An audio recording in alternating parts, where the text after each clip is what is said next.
तो नाटो की स्थापना इसलिए हुई थी क्योंकि नाटो मतलब जो कम्युनिज़्म है उसके मतलब विरोध में या उसको कम करने के लिए या उसको रोकने के लिए, रसिया को रोकने के लिए स्थापना की गई थी, जिसमें मतलब अब तक 31 सदस्य हो चुके हैं, 31 और including US, UK, Canada, France और बहुत सारे देश हैं जिसमें अल्बानिया, बेल्जियम, बुल्गारिया, कनाडा और क्रोएशिया, ये चेक रिपब्लिक है, डेनमार्क है, इस्टोनिया है, फ्रांस है, Germany, Greece, Hungary, Iceland, Italy. तो ये सारे बहुत सारे देश हैं। और इसमें ये देखना कि 2020 में इसमें नॉर्थ मकदूनिया भी शामिल हुआ है 2020 में, और 2023 में इसमें मतलब फिनलैंड शामिल हुआ है। फिनलैंड कैसे शामिल हुआ है उसके पीछे भी बहुत सारी घटनाएं हैं, जैसे कि फिनलैंड का रसिया से बॉर्डर देखें तो 1340 किलोमीटर ये एक दूसरे से बॉर्डर शेयर करते हैं। और जब 1948 में एक ट्रीटी हुई थी मतलब फिनलैंड के साथ सोवियत यूनियन की, तो वो मतलब फ्रेंडशिप की ट्रीटी थी। तो उसमें ये मतलब फिनलैंड ने ये कहा था कि हम मतलब कभी भी मतलब एग्रेसिव नहीं रहेंगे या सोवियत यूनियन के प्रति वो ऐसा व्यवहार नहीं करेंगे जो उससे बुरा लगे या उसके हित में ना हो। तो उसने मतलब ये कहा कि हम एक न्यूट्रल कंट्री रहेंगे, तो मतलब कि किसी गुट में शामिल नहीं होंगे, नाटो में नहीं, जिससे मतलब रसिया के हित प्रभावित हों। संबंध अच्छे चल रहे थे, लेकिन जब रसिया ने अटैक किया यूक्रेन पे, तो उसके बाद स्वीडन और फिनलैंड, ये दो देश, इन्होंने कहा कि हम भी शामिल करेंगे, मतलब नाटो को शामिल करेंगे, क्योंकि वो भी रसिया से जस्ट बॉर्डर में लगे थे और उन्हें भी हमेशा मतलब चिंता रहती अपनी मतलब बॉर्डर सुरक्षा को लेकर या अपने देश के हितों को लेकर सुरक्षा की दृष्टिकोण से। तो उन्हें रसिया से डर रहता था और उन्होंने यूक्रेन की घटना को देखते हुए ये ऐलान किया कि हम जल्द ही स्वीडन और फिनलैंड ने ये ऐलान किया कि हम भी जल्दी से नाटो में मतलब नाटो को ज्वाइन करेंगे। और इसके बाद बहुत सारी आपत्तियां भी रही रसिया की कि मतलब अगर मतलब ये फिनलैंड अगर नाटो को ज्वाइन करता है तो इससे रसिया चिंतित होगा और रसिया के हित प्रभावित होंगे, वो कोई भी कदम उठा सकता है। फाइनली 2023 में फिनलैंड ने मतलब नाटो को ज्वाइन कर लिया।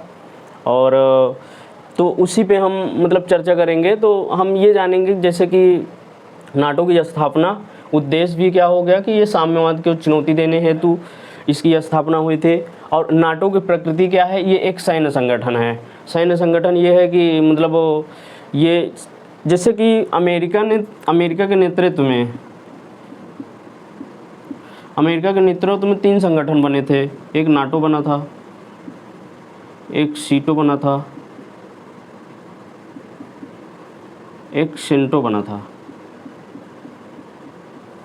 तो हम नाटो की चर्चा करते हैं। सीटो सेंटो वर्तमान में नहीं है, लेकिन नाटो अभी भी मतलब वो है। और सिर्फ नाटो जैसे 12 देशों के साथ शुरुआत हुई थी, तो ये सिर्फ आज 12 मतलब सोवियत यूनियन या सोवियत संघ जो था उसके 1991 में मतलब ख़त्म होने के बाद भी आज भी ये प्रासंगिक है और इसमें लगातार सदस्य संख्याएं बढ़ती जाती है। तो क्या कारण है कि मतलब ये सदस्य संख्या बढ़ रही है और इसकी अब क्या प्रासंगिकता है, ये मतलब एक मतलब चिंता का विषय है, क्योंकि अब वो स्थितियां नहीं रही। मतलब जिन स्थितियों में नाटो की स्थापना हुई थी, शीत युद्ध का दौर चल रहा था, उसमें 2 पावर, एक मतलब कम्युनिस्ट गवर्नमेंट थी तो दूसरी कैपिटलिस्ट गवर्नमेंट थी। तो पूंजीपति देश और दूसरे साम्यवादी देश दोनों में जो वाक युद्ध चल रहा था या शीत युद्ध चल रहा था, तो वो ऐसी स्थितियाँ तो 1991 के बाद ख़त्म हो जाती हैं। फिर इसकी क्या ज़रूरत है? तो वही एक सोचनीय विषय है। और उसी को लेकर जब रसिया ने यूक्रेन पे आक्रमण किया था तो उसके पीछे भी यही कारण था, क्योंकि यूक्रेन ने कहा था कि मैं नाटो में शामिल होऊंगा, मतलब मुझे भी नाटो ज्वाइन करना चाहिए।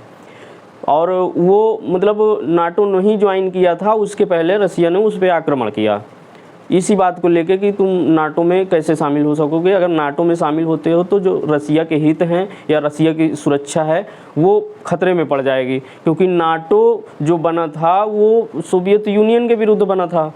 सोवियत संघ के विरुद्ध बना था शीत युद्ध के दौरान। और सोवियत संघ का सबसे बड़ा पार्ट अगर कोई देश था तो वो रसिया था। रसिया के मन में मतलब, या रसिया के जो लीडर हैं, आज के वर्तमान के नेता हैं, पुतिन हैं, उनको ये चीज़ें खलती है कि कहीं ना कहीं हम भी एक समय में एक सुपर पावर के रूप में गिने जाते थे। द्विध्रुवी विश्व में बटा था, मतलब एक ध्रुव जो अमेरिका के नेतृत्व में पूरा देश बटा था आधा, और आधा जो है एक सोवियत यूनियन या सोवियत संघ के उसमें था, यूएसएसआर। तो उसको ये चीज़ें लगती है कि आज सिर्फ अमेरिका के नेतृत्व में सारी वो जो विश्व की व्यवस्था है वो चल रही है, और उसे कमतर आंका जाता है। तो उसने अपनी पावर दिखाने के लिए या इतिहास दिखाने के लिए अपनी सुरक्षा की दृष्टिकोण से यूक्रेन पर हमला किया। इसी दौरान स्वीडन और फिनलैंड ने भी कहा कि हम भी ज्वाइन करेंगे। तो ओवरऑल हम ये बताना चाहेंगे कि नाटो की स्थापना कैसे हुई। नाटो की स्थापना 4 अप्रैल 1949 में 12 देशों के साथ मिलकर हुई। उद्देश्य ये था कि साम्यवाद को चुनौती देना है। नाटो की प्रकृति एक सैन्य संगठन के रूप में हुई थी, और सदस्य इसमें 31 हो गए हैं, जिसमें न्यू सदस्य है फिनलैंड।